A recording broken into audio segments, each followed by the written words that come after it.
I like to think that God allows us to be in extremely uncomfortable situations and places that appear like death to get the most glory out of us and out of our lives. Amen. Mike Todd said this. He said that the place of death and the place of destiny look the same for a season. It may look like it's over. Amen. It might look like you can't continue on, but God is opening up destiny for you. Amen. Ruth didn't want to do what was customary. She wanted something different. She wanted something greater. She wanted something more, even if she didn't know what that was.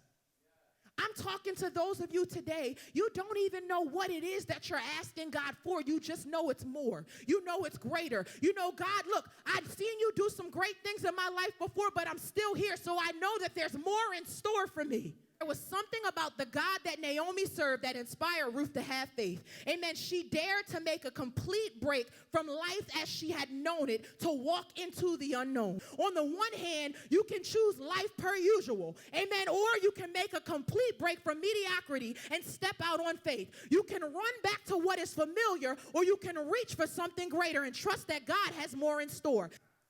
Someone today needs to hear me. Your past is just that. It's a box, amen, and it's a limitation, amen. But I encourage you today to do away with it. It doesn't define what's ahead of you unless you allow it to. I don't care where you grew up or where you came from. I don't care if you weren't groomed for greater. Greater was never a matter of your environment, amen. That's worldly thinking. Greater was never what was on the outside. Greater was always that what's on the inside. Greater is he that is in me, amen, than he that is in the world. Amen. Greater doesn't come from anything external. Greater is on the inside.